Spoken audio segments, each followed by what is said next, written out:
სასტუმროებში ჩემზე უკეთესად მოგიხსენებათ თქვენ, რომ ძალიან კარგი არის რბილია და ანუ მიწევს რა ესე აღიარება, იმიტომ რომ ალბათ მე რო ვაკეთებდი, ესე მოვიქცეოდი. და რბილი ატაკს გავაკეთებდი, ნუ ლობის და მისაღებ ზონაზე არ ვლაპარაკობ. და ამიტომ ვილაპარაკოთ მარტო ლობიზე და მისაღებ ზონებზე, სადაც შენ ფიქრობ, რომ ჩემი სული წერტილია. მე შემიძლია კონკურენცია უბრალოდ გაგიწიო, ცოტა ისეთ ადგილებში რა, ცოტა საკურორტო ზონებში რა. ვფიქრობ, რომ ამ შემთხვევაში საკურორტო ზონებში, მაგალითად ზღვისპირა ამბავში, უფრო მეტად ვფიქრობ, გამოვიყენებდი კერამოგრანიტს, ალბათ. როგორ? სადაც ქვიშაა, ხო? კერამოგრანიტს, მიკროცემენტს და უფრო მარტივი მოსავლელი მგონია საძინებელ ზონებშიც კი, ალბათ ზღვაზე და მთიან ამბავშიც უფრო, სადაც ძველი ფეხებით შედიხარ, სიამოვნებით გამოვიყენებდი კერამოგრანიტს, პარკეტს, მიკროცემენტს, ამ სამივე პროდუქტს. და რავი, უფრო თბილგარემოს შევქმნიდი უფრო ნატურალური ხის პროდუქტით, ასე მგონია, არ ვიცი, რაღაცით რომ კონკურენცია გაგიწიო, მაინც ალბათ სითბოსკენ წავიდოდი რა, უფრო რაღაცნაირ ნატურალურისკენ და თბილისკენ ალბათ პარკეტს გამოვიყენებდი ოთახებში. ხო, ნუ ლობებში და მისაღებ ზონებში ალბათ ძალიან კარგი იქნება რაღაც ისეთი ლაქშერი ისინი რა ქვია, კერამოგრანიტის ფილები და მიკროცემენტიც თავისთავად. ეს მიკროცემენტიც და მგონია რომ სასტუმროებისთვის ცოტა ისეთი იმისთვის, აი მისაღებ ზონას მაინც უფრო გავაკეთებდი არც ვინილით, არც რბილი ატაკით, არამედ ან კერამოგრანიტით, ან მიკროცემენტით, ცოტა უფრო ამ ამბავში შეგეჯიბრებოდი მისაღებ ზონაში რა, ასე მგონია. პარკეტზე ვიტყვი მაშინ, რადგან მიკროცემენტზე ვილაპარაკე, პარკეტზეც აუცილებლად ამ ჩემს საყვარელ პროდუქტზე, რომელიც ყველა მიცის სფეროებს უკეთებ ხოლმე პარკეტს.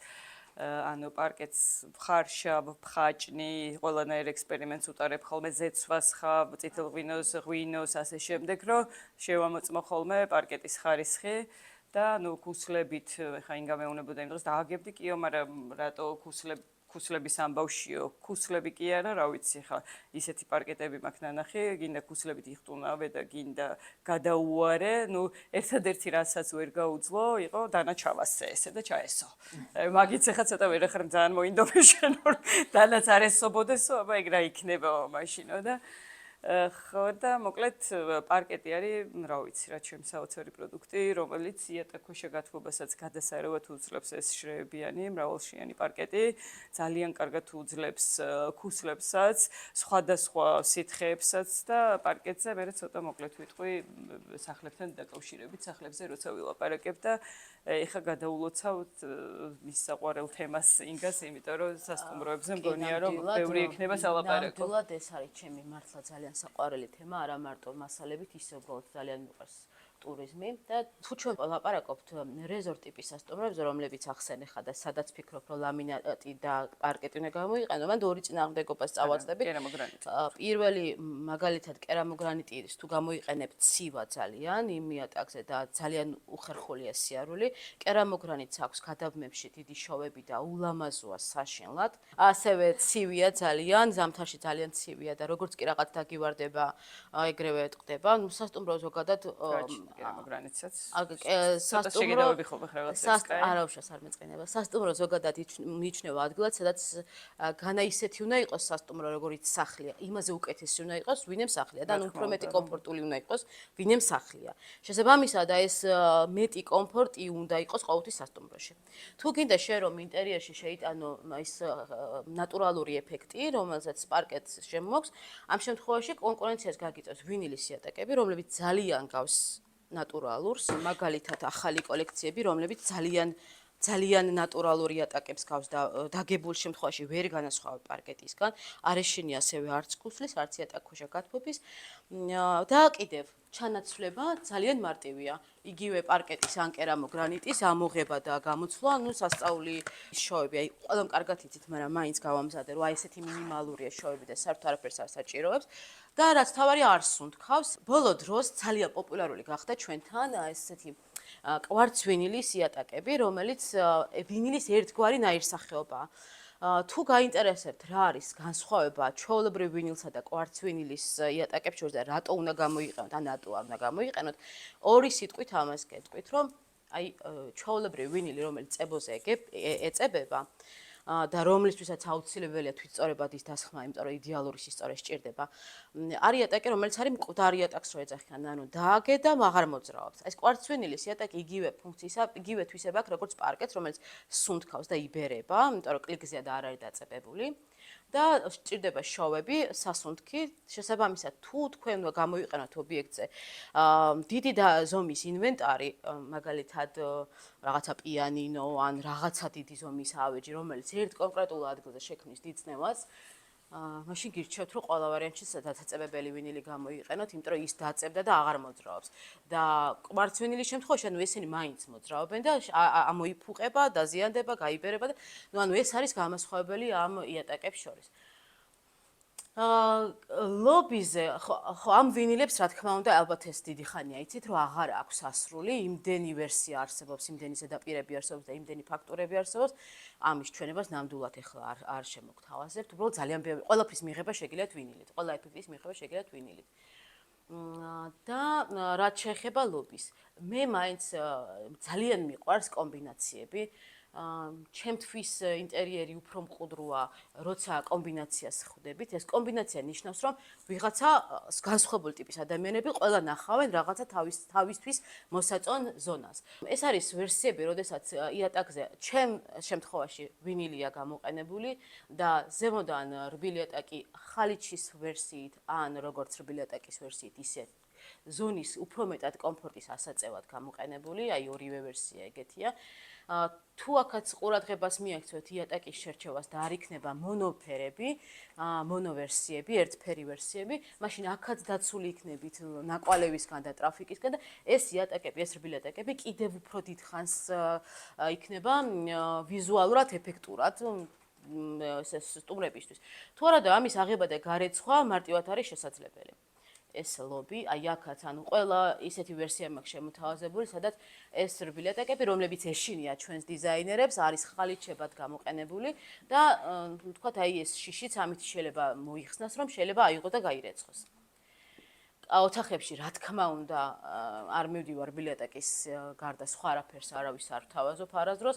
მქონია ეგეთი შემთხვევები, რომ სასტუმროს მე პატრონები, რომლებიც ჩვენთან ხშირად ხდებიან ხოლმე, მეუბნება, რომ იცით რა, არ მინდა რბილი იატაკი, იმიტომ რომ დიასახლისები დაიღლებიან. ანუ ძალიან ესეთი არგუმენტია, რომელიც, რა ვიცი, ალბათ შენ გაგიხარდებოდა. ოთახები, რომელშიც არ არის რბილი იატაკი დაგებული, შესაბამისად ნაკლებ კომფორტს თავაზობთ ამკვეთს და შესაბამისად ნიშნავს, რომ ნაკლები თანხა უნდა გადაახდეინონ სტუმარს. აი რა კავშირია ხა დიასახლისის დაღლასა და მეტშემოსავლის დაკარგვას შორის, რა ვიცი, ეს ალბათ უნდა გააცნობიეროს პირველ რიგში დამკვეთმა. თუ დიასახლისის ინტერესებს დაიცავს, უნდა გააკეთოს ვინილი ან ლამინატი. პარკეტი არა, იმიტომ რომ ძვირია.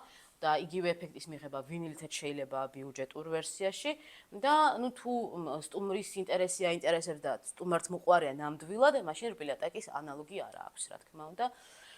ეს არის კალიდორის ვერსია. ესეც ძალიან მიყვარს ხოლმე კალიდორის ჩვენება, იმიტომ რომ რაც არ უნდა არგუმენტი დასახონ, რომ აი თქვათ ლამინატი ოთახში ან ვინილი ან ნებისმიერი, ანუ კალიდორში რბილი იატაკის არის არა მარტო თვითონ სტუმრის ხმა, აქ არის დიასახლისი, დამლაგებლების ურიკა, ყოველდღიური სიარული და რბილი იატაკი, რა თქმა უნდა, ძალიან ახშობს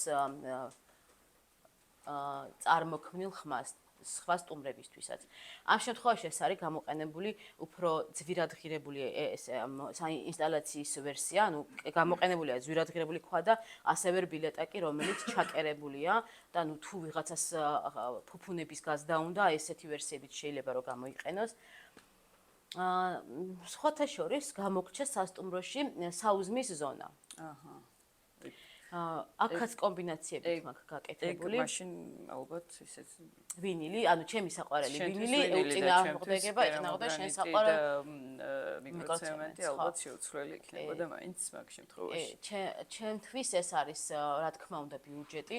ესეთი ის ქონდა მე და ინგას ვიდრე დავიწყებდით ამ ამბავს, რომ მოდი ფასებზე არ ვილაპარაკოთ, იმიტომ რომ არ ვსაუბრობთ ისეთი ტიპის დამკვეთებზე, რომლებსაც მოდი ბიუჯეტურად გავაკეთოთ ლამინატი და 20 ლარიანი კერამოგრანიტი. ანუ ამ თემაზე არ არის დღეს ლაპარაკი რა, თუმცა კითხვაში არის ხო ბიუჯეტი შესული, მაინც მნიშვნელოვანი არის ხოლმე ხა იმ ხელსასტუმროს რო აკეთებ მაინც კი. ნუ ევროპული ბრენდები, რომლებიც შემოდიან საქართველოში, ისინი რა თქმა რაღაცა დოზით მაინც ითხოვენ, რომ იყოს აქ გადამუშავებადი მასალები. აი ვინილი არის უბრალოდ ეს მასალა, რომელიც გარემოს დამზოგველია, ორი მიმართულებით, ერთი რომ იშელება, რომ გადამუშავდეს და ალბათ ოდესმე რაღაცა გვექნება და მეორე მიმართულებით, რომ ჩვენ ზოგავთ გარემოს, ჩვენ ზოგავთ ბუნებას, ეკოლოგიას და იმ ძვირფას ჯიშების ხეებს, რომელსაც პარკეტში ვიყენებთ, აი ვინილის შემთხვევაში ეს იგივე შეგვიძლია მივიღოთ, იგივე ეფექტი, ოღონდ ამ შემთხვევაში დავზოგოთ გარემო. ნუ ეს თემაც არის არიან კომპანიები, რომლებისთვისაც ეს არის მნიშვნელოვანი. სასტუმროში ასევე ძალიან მნიშვნელოვანია ესე იგი სპა ზონა, აუზი და ფიტნეს დარბაზი. ვერ გეტყვით, რომ სასტუმროს ფიტნეს დარბაზი და სპა ზონა დიდად თანხის მომტანია ამ სასტუმროსთვის, თუმცა პირიქით უფრო უნდა დავიჭანო სასტუმრო, რომელსაც არ აქვს სპა ზონა და ფიტნესი, დაბალ ფასად იყიდება, თუმცა თვითონ ეს ზონები მისთვის ფულის შემომტანი არ არის, მაგრამ ეს აუცილებელია მისი ხარისხის და ვარსკვლავების დასადგენად. ამ შემთხვევისთვის მე მაქვს მაგალითად მე რეკომენდაციას უწევ გამოიყენოთ როგორც ვინილი, ასევე შეგიძლიათ გამოიყენოთ მოწნული ვინილი და ასევე შეგიძლიათ გამოიყენოთ ხელოვნური სელის იატაკი, რომელიც არის outdoor გამოყენების და ტაქტილურად ძალიან სასიამოვნოა. და ჩაანაცვლებდა ამ შემთხვევაში კერამოგრანიტს, რომელიც ცივია. ჩვეულებრივია მე გამომრჩა სპაზონისთვის, აუზისთვის და სპაზონისთვის მიკროცემენტი არის, რა ვიცი, სასწაული. და ულამაზესი.